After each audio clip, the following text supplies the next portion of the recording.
the Katsugi Minute. I'm Jonah-Pierce, but you can call me JP. I'm January, and I'm Drogness. Love it here. And today, we have a very special, but short episode. Very special, but short. I don't want to be here for too long. I'm going to be real with y'all. So before we get into what we're talking about, I'm going to start off with how I'm doing. I think it's become a staple of the podcast at this point. But I'm going to say I'm doing well. I'm doing quite well. I'm enjoying life as we know it. A few things have been happening. I've been turning some creative gears, so maybe I can get into some of those products and projects soon. And that's about it for me. Anybody else? I'll go next. I've been good. I've been just enjoying the last remnants of a summer before we have to kick things into high gear for the school year.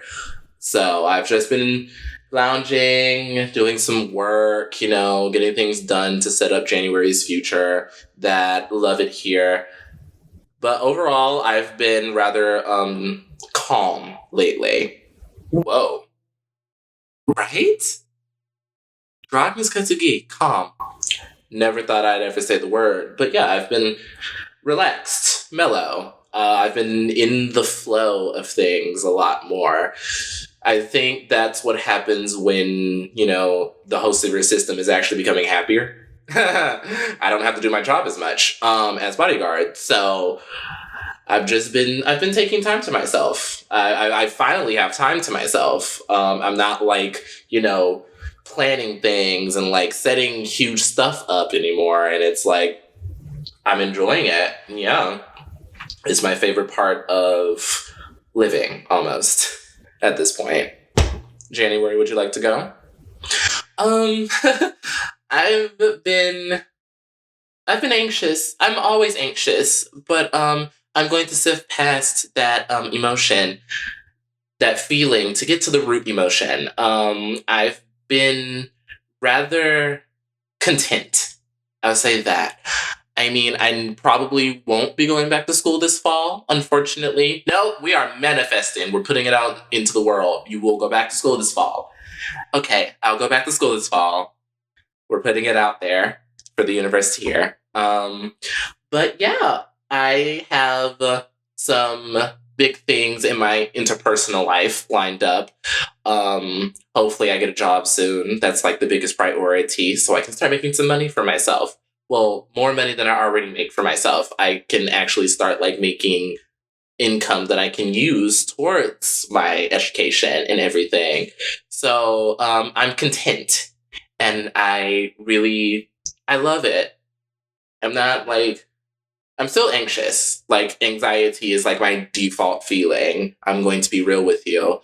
But under my default feeling, there's a level of contentness with where I am now. I really enjoy, like Drogness said, I really enjoy being able to... I'm really able to relax, sit down, actually talk about certain things, and actually realize that not everything is the end of the world. Yes, January. Thank God. I've always wanted to hear you say that. No, he's not lying. Yeah, we both wanted to hear you say that. It's never the end of the world. Never. And I'm glad you're finally realizing that setbacks are just that, and not a world-ending disaster catastrophe moment. Yes. Thank you, Drogo. I'm very happy to say that I am doing well. My anxiety is not overtaking me anymore. So, great. All right. Well, now that we've all been through that, JP, would you like to host your episode? Yes. Okay, so this episode is going to be a little shorter because I don't really want to talk about the world falling apart or the battle on LGBTQ people right now. I don't want to go too deep into things because I just want to savor the feelings that we've all been feeling, like, you know, the vibes and the contentness and the calm that we've all been feeling. So this episode, we're going to talk about some of our favorite pieces of media. Yay! Oh my god! Yes, and it's going to be rather spectacular. It's going to be fun, and I am pumped and ready to go. Okay, I'll start because I have a big one. So, one of my favorite TV shows of all time. Oh, we're getting right into it. One of my favorite TV shows of all time is Will and Grace. Oh, Will and Grace, that sitcom. Tiny Drognish should not have been watching Will and Grace when he was. I was like, what? I was a baby when Will and Grace came out. Oh my god. I was a toddler when Will and Grace came out, and I was watching it profusely. I shouldn't have been. But it was like really interesting. Because I always, from the start, I knew I was gay. Like, I knew I was, you know, into men. So, and I knew I was also flamboyant. I knew I was, you know, ha! And, you know, cunt the cunt to 1 2 cunt. Stop! Yeah.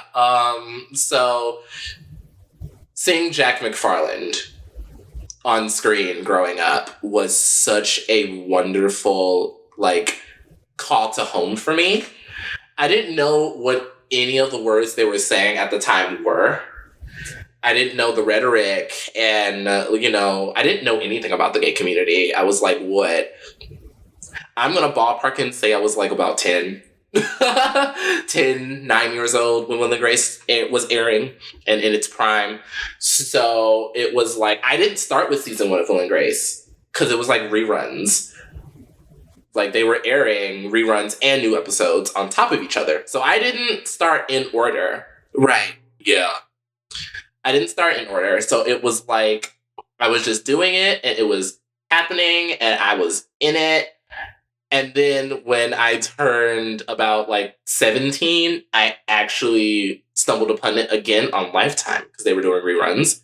It's Lifetime. And that's when I was like, you know what?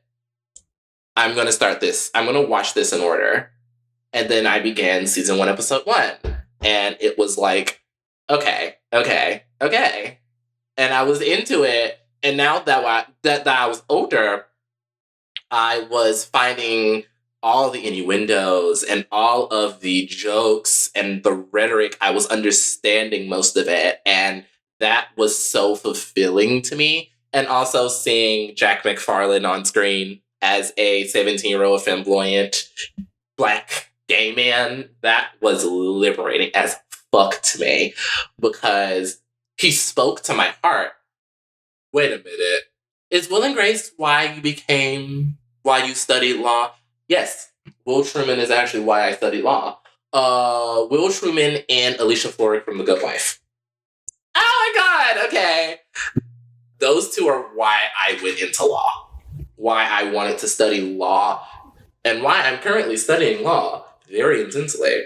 I do want to go to graduate school for law when January graduates college. I would like to pursue that if I can. So, yeah. We'll talk about The Good Wife later because that was also like one of my favorite shows growing up. But, yeah. It's been like a really wonderful and awesome privilege to be able to watch Will and Grace with 3 different generations of people. Because the first time I watched Will and Grace, I was a small child. Right. Okay. And then the second time I watched Will and Grace was when I was 17. And then JP was around that age when I first saw it, when I showed it to him. Because I was like, hey, I want you to watch this show. It teaches you a lot about being a person. You should watch it. So it was like, I was watching it, and then I was also showing my little brother. And it was so beautiful. And then for a third time, now that I'm 31, getting to show January, Will and Grace in complete order. Yes, that was so liberating for me. That was so... It made me so happy that I was able to show you the microcosm that is the Will and Grace world. Yeah. And I really did enjoy it. It's also one of my favorite TV shows of all time because of Drogo. I enjoyed it a lot. I really loved... I found myself in Grace. Adler, yeah.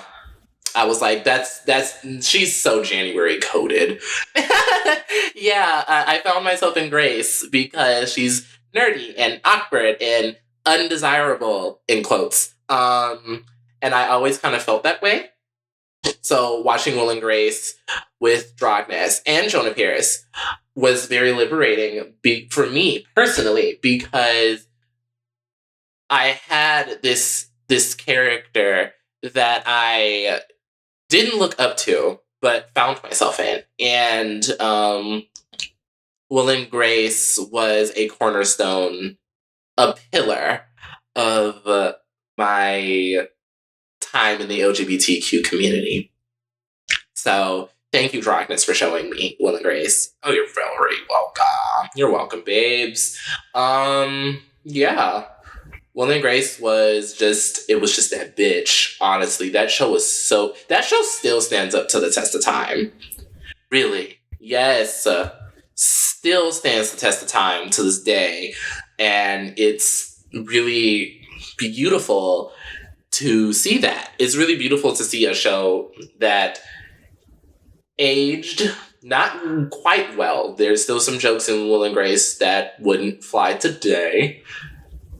But to see it aged well enough for it to get a revival, although bad, that revival was terrible, but to see it age so well and be so timeless to the point where it got a revival, mwah, amazing. But if you are interested in Will and Grace, it's on Hulu. Like, all 8 seasons of Will and Grace are on Hulu.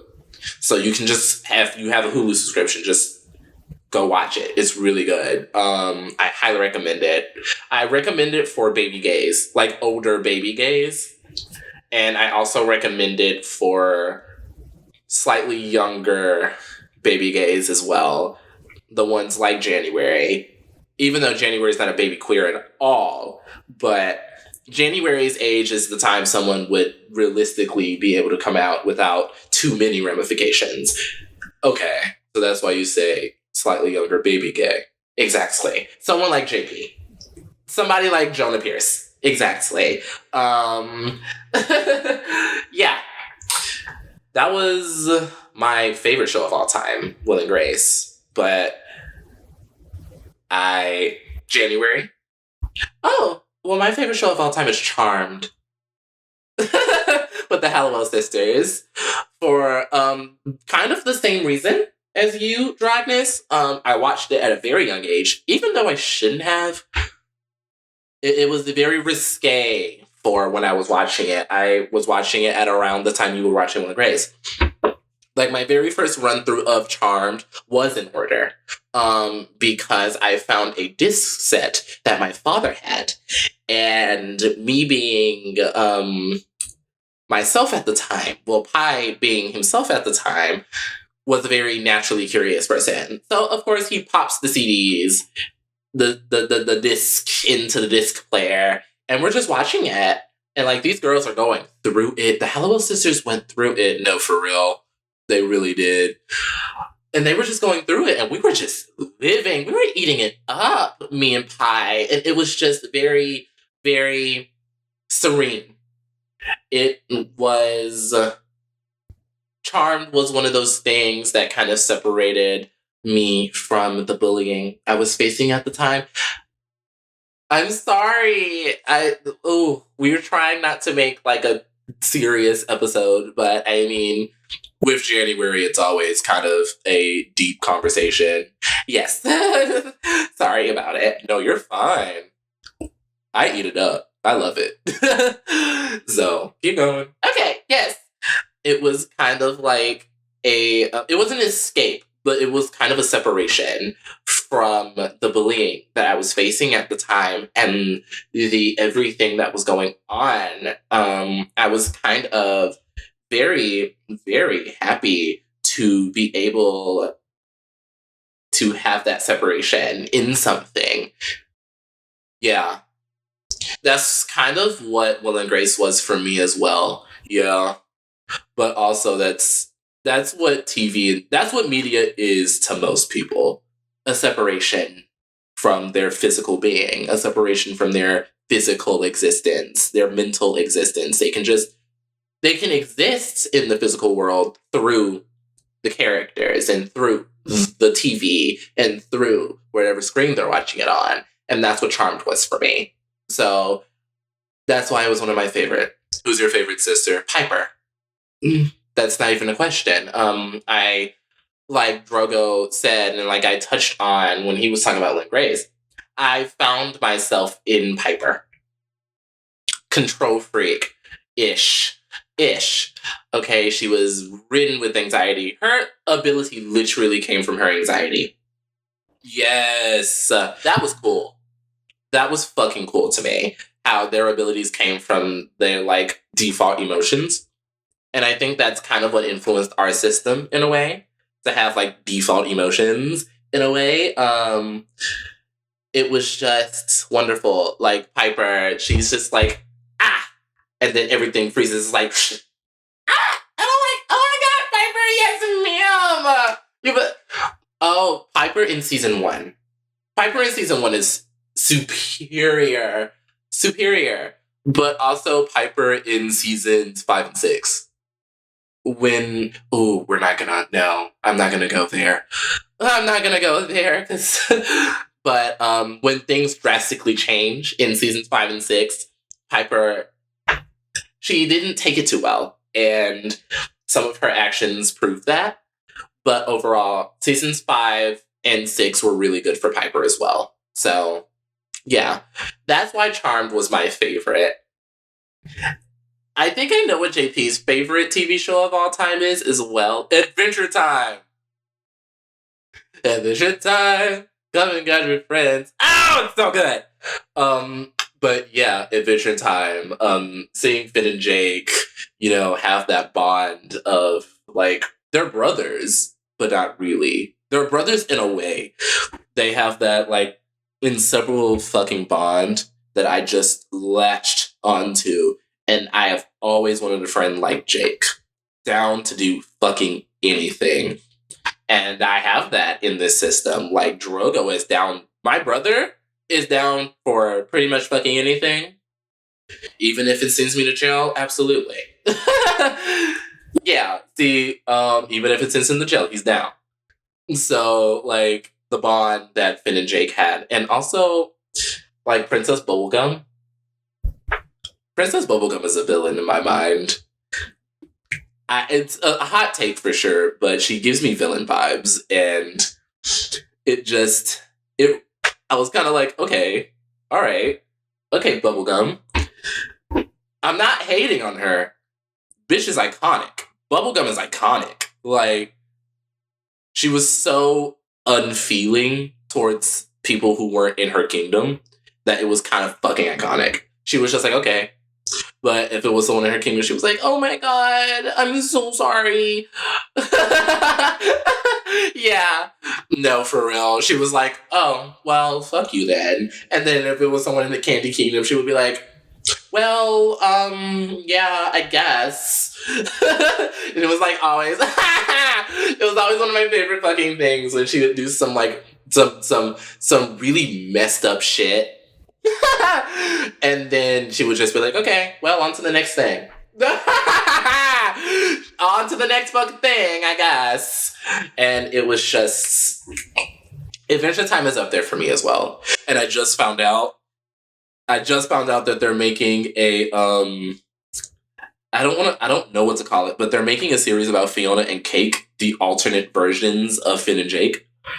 Oh, I can't wait. I can't fucking wait. I've been waiting for this series since I was 12. Oh my god. I have been waiting for this shit since Adventure Time ended.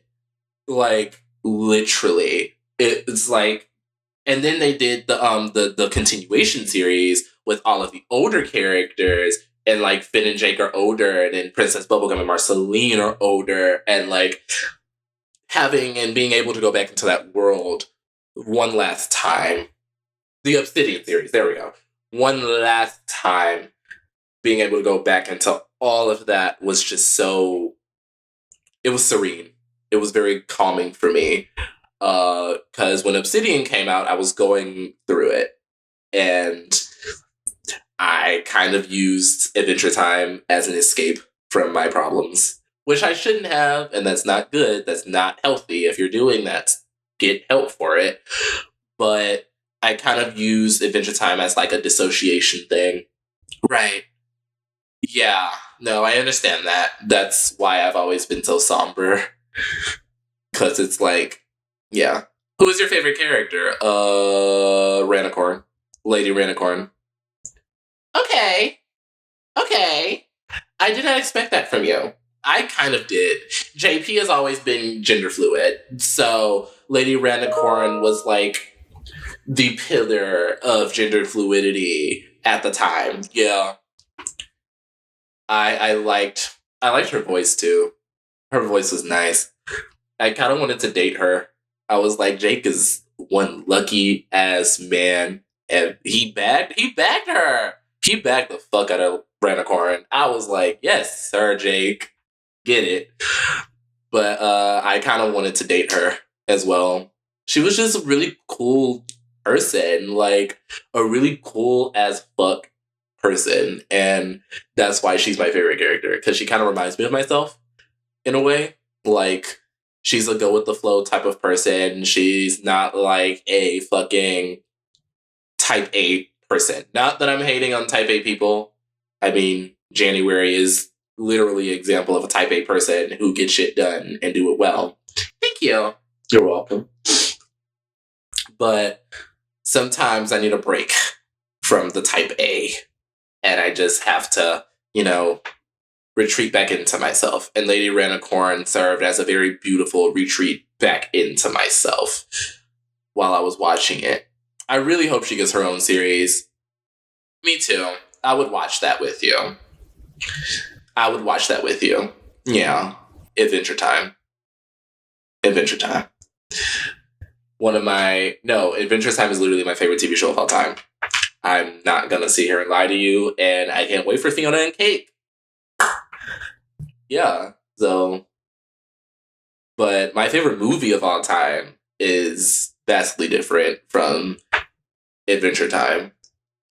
My favorite movie of all time, and y'all are going to laugh at this, but my favorite movie of all time. Oh, I know what you're about to say. My Little Pony, the Equestria Girls movies.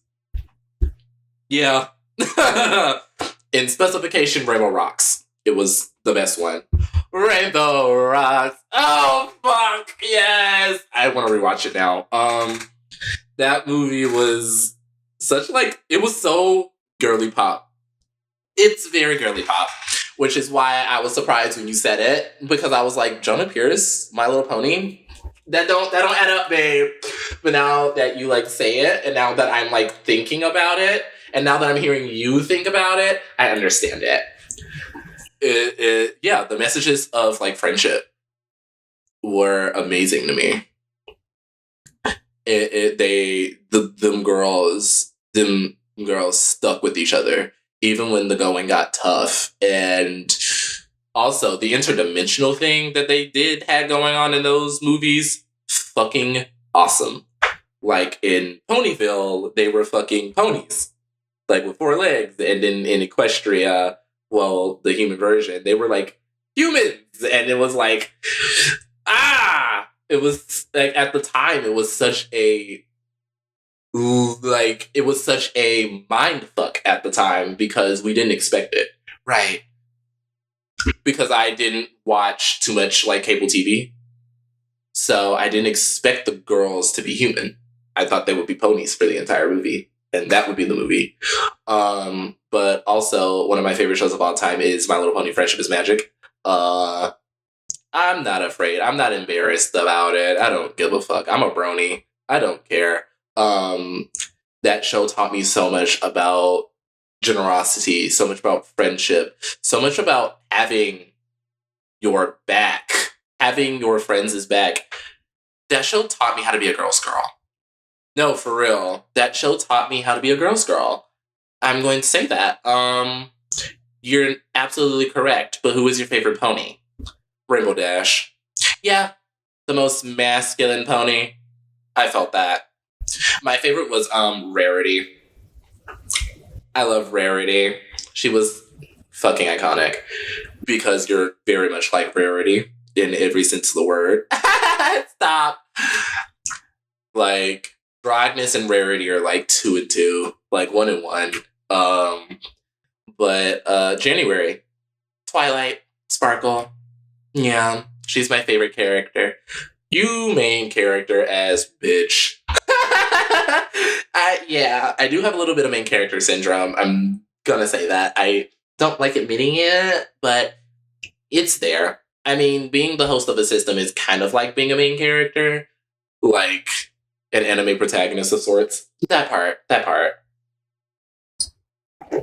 Everything kind of blended together with my life at the time.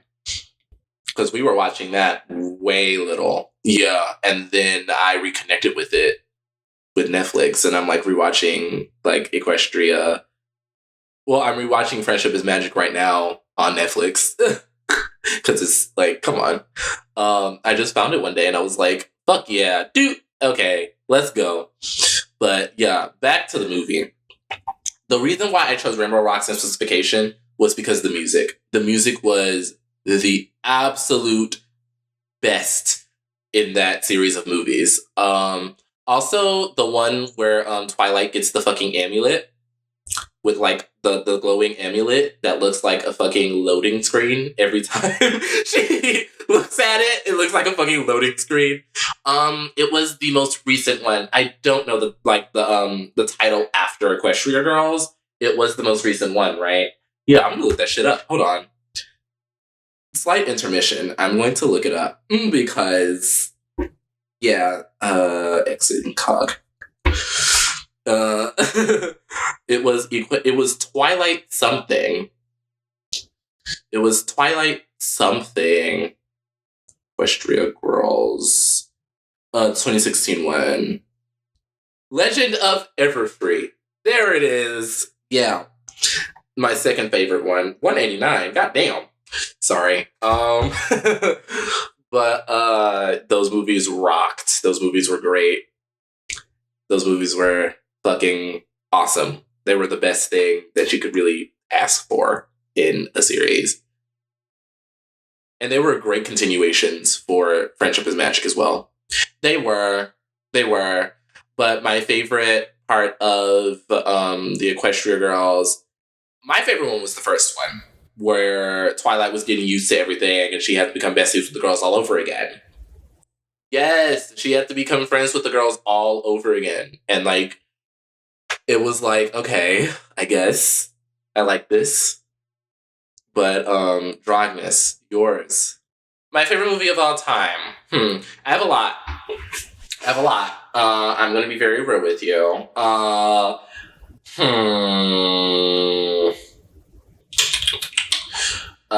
Fuck.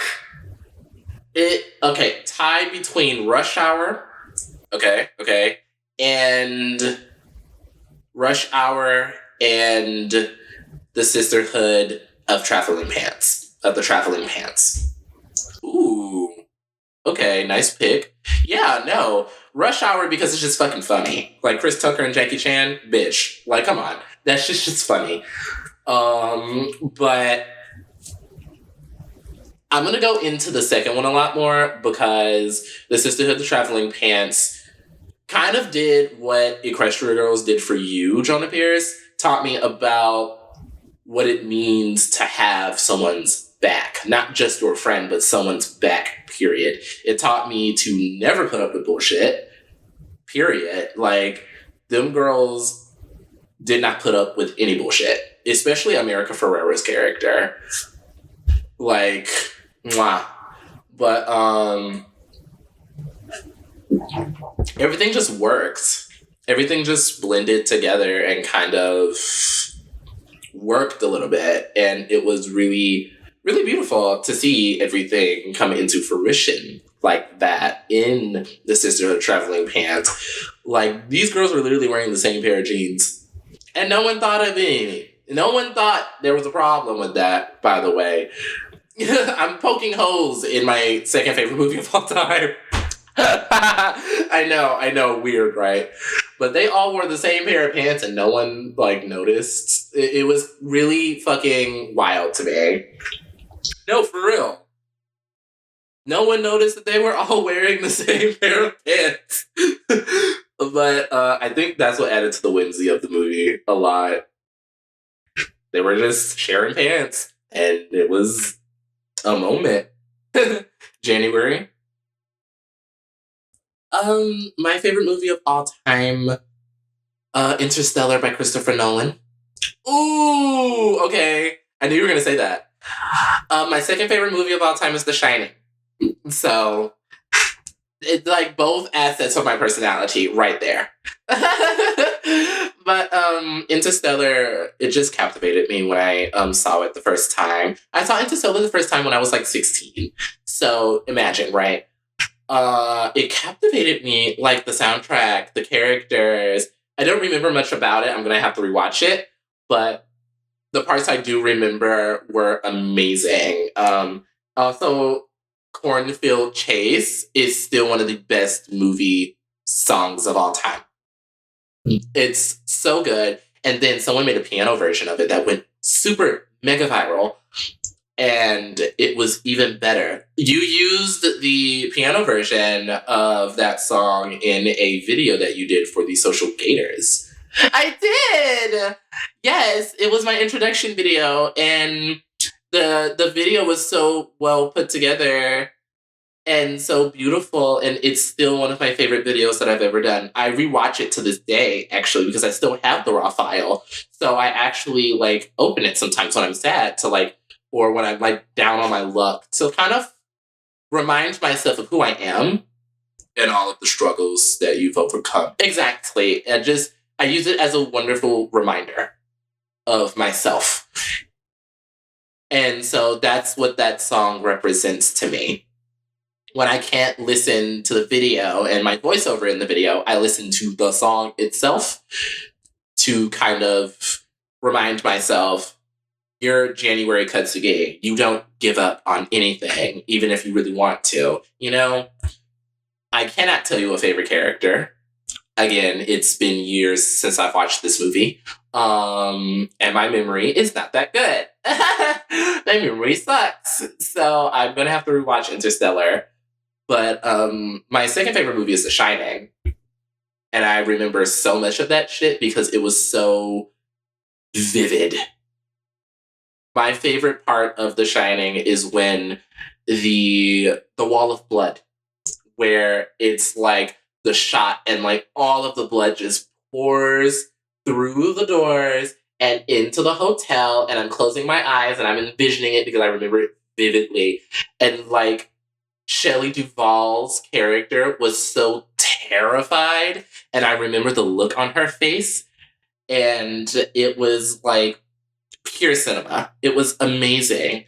It was beautiful, and if I get to recreate or reference that shot in one of my films, my career would be made.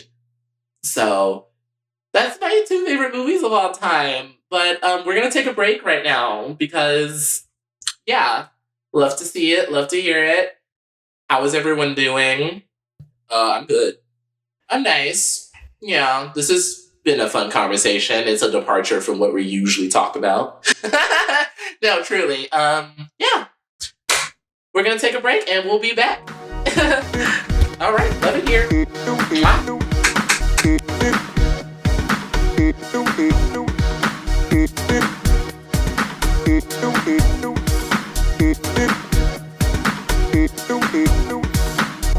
right, everybody, welcome back from break. What did y'all do for break? I did a little meditation. Yeah. Absolutely fucking nothing. Absolutely fucking nothing. I'm gonna be very real with you. Yeah. Cool. I had a little brainstorming session of how we can end the episode because it's getting to the point where I want to end it. So we are going to do a lightning round of some of our system-wide favorites. Okay. Some of the things we've watched as a system. Some of the things we've all watched together and liked that much. All right. I'll start, then January, and then Dragmas. I like that order. That's a nice order. All right, let's go. I'll start with Swiping America. Nice! Oh, I love that. Okay. Charmed, because we're rewatching it as a system. But my real answer will have to be the Barbie movie. Oh, yeah, the Barbie movie. That was a really good movie. Actually, my answer, Bad Girls Club. Of course. Before Natalie shat on the entire image of a baddie and what a baddie could be, it was Bad Girls Club. We watched that as a system for the first time. Like, way back in the day when we were all just really fucking young. But Bad Girls Club was my shit. All right, that's cool. But, my favorite thing we've watched as a system, like my favorite thing of all time that we've watched as a system would have to be, honestly, and I'm going to be very real when I say this. Very fucking real when I say this. Gossip Girl. The reboot? The reboot. Although it was universally bad. But I haven't seen the first Gossip Girl. I didn't watch that. I was not interested. So having that be my introduction to Gossip Girl really made me want to watch the first one because of how camp the second one was, like the reboot. So it made me want to start watching the old Gossip Girl as a system. Ooh, yes, culture! Bitch, work! That's amazing, JP. I love that for you. We will do that. We will do that expeditiously. Yes, it's on Max. We can do that if you would like to. Because I love me the hell out of some Gossip Girl. The old one. Bitch, I was there for everything. But my favorite thing we've watched as a system together would have to be Swiping America. It was just a very lovely depiction of queer love. And the cast was diverse as fuck. I would have liked to see a plus size person. Maybe season 2 we can get a plus size person. Or a non-binary person. Or a transgender person. If we're doing season 2 of Swiping America, we could, diversify it a little more than we did. But other than that, yeah, I understand it. But my favorite thing we've watched as a system, and looking back on it now that I have a relationship of my own, Love on the Spectrum on Netflix. Yeah. I hated it because I watched it at the time and I was very lonely. I was going through my loneliness phase. I was single, I wanted a relationship, and I couldn't get one. So watching it made me feel like it would never happen for me. But now that I'm in a relationship with my lovely partner, it's become really nice. It's become something that I'm like, okay, I'll rewatch it now that I'm in a happier place. Period. Work. Well, that's a wrap. No. Oh my god. No? Okay. Yeah. So I'm gonna close out this episode actually. I've always wanted to do it. So first, if you haven't, please follow the Katsugi Minute Pod on Instagram. Also, you can follow all of our personal accounts. It is just our names. Drogmas, Jonah-Pierce in January. Katsugi. It's literally that. Follow January on TikTok. They've been doing some good things on there. I might get started on TikTok soon. I don't know. But other than that, this was a pretty nice episode. Pretty short as well. So I'm not going to have that much of a bad time in editing. Yay. Drogmas, end us, please. Okay, yes. Rip me out the plastic. I've been acting brand new. And with that, have a wonderful rest of your day. Mwah. Love you. Goodness, bye. Bye, everyone. Peace. Rip me out the plastic. I've been acting brand new.